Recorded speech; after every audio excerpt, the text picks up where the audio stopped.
students, today in this video session of standard 12 I am going to discuss a part of surface chemistry, that is colloids. What is colloid? First of all we'll have to understand, and then we'll take up the difference between colloid, suspension and true solution, and after going through the difference we'll discuss about various types of colloids, preparation of colloids, properties of colloids, etc. Okay. Now, what is colloid? Colloid is a state of substance in which the size of the particles ranges from 10 to the power minus 9 meter to 10 to the power minus 6 meter. Size of the particle will be in the range of 10 to the power minus 9 meter or to 10 to the power minus 6 meter. Colloid is also known as colloidal solution. Okay. Now, first let us discuss difference between true solution, colloid and suspension. True solution,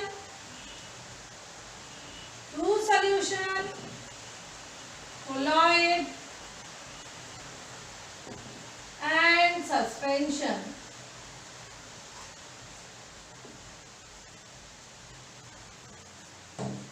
True solution, colloid and suspension.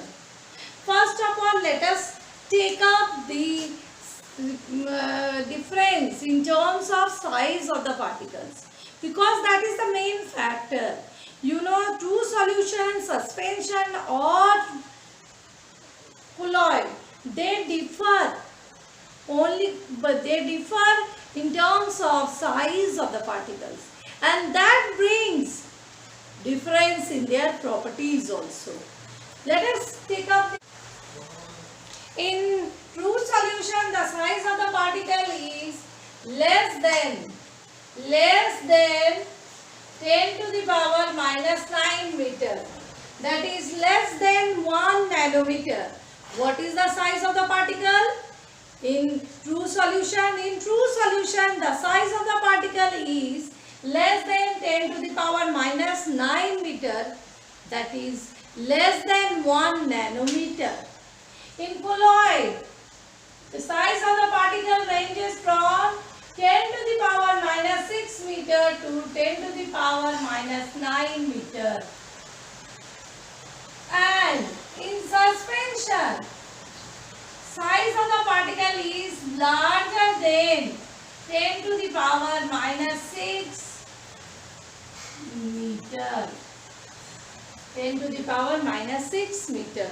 So, which state of the substance has got maximum size of the particle? Size of the particle is maximum in case of suspension. In case of suspension, the size of the particle is more than 10 to the power minus 6 meter. So, it's clear to you, the size of the particle is less than 10 to the power minus 9 meter. In case of true solution, in case of colloid, 10 to the power minus 6 to 10 to the power minus 9. And in case of suspension, the size of the particle is more than, or you can write larger than or more than. More than 10 to the power minus 6 meter. Next is separated by. How can you separate the particles of true solution or suspension or colloid? The particles of colloid cannot be separated by simple filter paper, and simple filter paper cannot be used to separate the particles of true solution. But the particles of suspension can be separated by simple filtration, and by using a filter paper we can separate the particles of suspension. See, I am giving you some examples. I know all of you are remembering it. True solution example. Solution of sugar in water or solution of salt in water. If you take up a filter paper and if you pass through it, you will see nothing will remain in the filter paper. So the particles of sugar or particles of salt passes through filter paper. Now in case of colloid also, the particles of colloid passes through ordinary filter paper. If you make a colloidal solution of egg albumin, or if you take up colloidal solution of starch, then you will see that it will pass through ordinary filter paper. But the particles of suspension do not pass. If you take some muddy water, you dissolve some mud in water, or sand in water, or chalk powder in water, and if you pass that suspension through filter paper, you will see that those particles of suspension will not pass through the filter paper. So the particles can be separated by simple filtration in case of suspension, but simple filtration method cannot be used to separate the particles of colloid or true solution. Okay, now if you use ultrafiltration and if you decrease the size of the filter paper, size of the pores of filter paper, and if you pass colloid, then it can be separated. Okay. Next is Tyndall effect. Before discussing Tyndall effect, we can discuss another thing, that true solution is transparent. True solution is transparent. That means what? The particles of true solution allows the light to flow through it. Light passes through true solution. Colloid is translucent and suspension is opaque. Suspension is opaque. That means light do not pass through suspension. Light passes partially through colloid and light passes completely through true solution. Next, we have taken this Tyndall effect. We all know what is Tyndall effect. The phenomenon of scattering of light when it passes through colloid, that is known as Tyndall effect. So, this Tyndall effect, colloid shows Tyndall effect, but suspension and true solution do not show Tyndall effect. Tyndall effect, if we discuss Tyndall effect, true solution do not show. Colloid shows. Suspension also generally do not show. Generally do not show. Okay, generally it do not show. Motion or Brownian movement. The particles of colloid shows Brownian motion. Brownian motion means what? Zigzag motion of the particles. Particles move in randomly zigzag manner. So particles of colloid shows Brownian movement or Brownian motion, but the colloid may show, particles of colloid shows Brownian motion, but the true solution or suspension may show or may not show Brownian motion. So Brownian motion, the particles of true solution and suspension may or may not show. May not show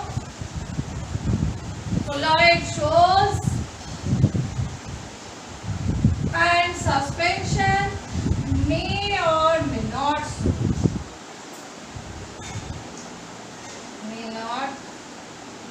show. Suspension may or may not show. Next point is what? Nature. Yes, blue solution is homogeneous. What is the meaning of homogeneous nature? The particles are uniformly distributed. There is no boundary of separation in case of true solution. But colloid is heterogeneous and suspension is also heterogeneous. Colloid is also heterogeneous and suspension is also heterogeneous, but true solution is homogeneous. That means in case of colloid and in case of suspension, the particles are not uniformly distributed and there is boundary of separation. But in case of true solution, the particles are uniformly distributed and there is no boundary of separation. So before starting colloid, we'll have to keep it in mind that the size of particle in colloid ranges from 10 to the power minus 9 meter to 10 to the power minus 6 meter. Then colloid is heterogeneous. Then colloid shows Tyndall effect. Then colloid shows Brownian movement. Then particles of colloid cannot be separated by ordinary filter paper. So all of us will have to remember these points. Next, we'll study types of colloid. We'll discuss at first the types of colloids, classification of colloids. Yes, students, colloids are classified in 3 categories. First one is based on the state, physical state of dispersed phase and dispersion medium. Second one is based on affinity between dispersed phase and dispersion medium, and the third one is based on the size of the particles of dispersed phase. Here we are going to discuss the first one, how colloids are classified depending upon the physical state of dispersed phase and dispersion medium. Okay, so first of all we'll have to understand what is this dispersed phase, what is this dispersion medium. See, dispersed phase and dispersion medium.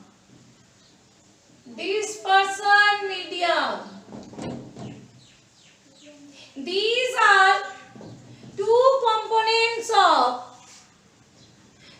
colloid, just like the two components of solution. The component which is present in larger amount, that is known as dispersion medium, and the component which is present in smaller amount, that is known as dispersed phase. So you can compare with the solute and solvent of solution. In case of solution, what do we speak? The component which is present in lesser amount, that is solute. Here in case of colloid, that will be dispersed phase, and the component which is present in larger amount, that is dispersion medium. So dispersion medium is similar to solvent and dispersed phase is similar to solute. Now let us take up the first classification of colloid, which is based on physical state of what? Dispersion medium and dispersed phase. I hope now dispersion medium and dispersed phase is clear to you? Dispersed phase, the component which is present in lesser amount, and the dispersion medium, the component which is present in larger amount. Now let us take up these different kinds of colloid based on this. See, this first phase, if this first phase is solid, I have written only S. If the dispersed phase is solid and dispersion medium is also solid, then what type of colloid we say? It is solid sol. What it is? It is solid sol. Example, colored glasses. Okay? Colored glasses are examples of this. Okay? You can take up another example, alloy. That is also an example of solid sol. Next. This first phase is again solid, but the dispersion medium you are changing. If dispersion medium is liquid, then that type of colloid is known as sol. That type of colloid is known as sol. So you are changing the dispersion medium. Then type of colloid is also changing. It is sol. Example, paint, cell fluids. All these are examples of this sol. Next, if the dispersed phase, again it is solid, but the dispersion medium you have changed from liquid to gas. If the dispersion medium is gas, if solid is present in gas, then type of sol is aerosol, smoke, dust. All these are examples. Okay. Next, if the dispersed phase is liquid, if the dispersed phase is liquid, but the dispersion medium is solid, dispersion medium is solid, then what type of sol it will form? What type of colloid it will form? Gel. Then it will be known as gel. Cheese is an example of gel. Next, if the dispersed phase is liquid and the dispersion phase is also, dispersion medium is also liquid, then that type of colloid is known as emulsion. Example, milk. Milk is an example of emulsion. Okay? Milk. In milk is an example of emulsion of oil in water type. In this, dispersion medium is oil and dispersed phase is oil and fats, and dispersion medium is water. Okay? So, emulsion, liquid in liquid. Next, if the dispersed phase is liquid and dispersion medium is gas, then that is known as aerosol.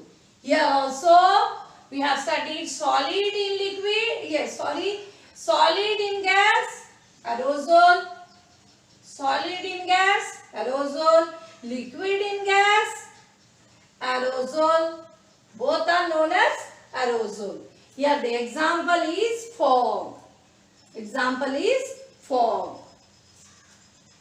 Next, if the dispersed phase is liquid and the dispersion medium is solid, then the example is solid sol. Type of colloid will be solid sol. And the example is pumice stone. Pumice stone. Then, if the dispersed phase is gas and dispersion medium is liquid, then what type of colloid we say? It is foam. And the example is flow. Okay? So, we'll have to take up this first one. That is the classification based on physical state of dispersed phase and dispersion medium. Okay.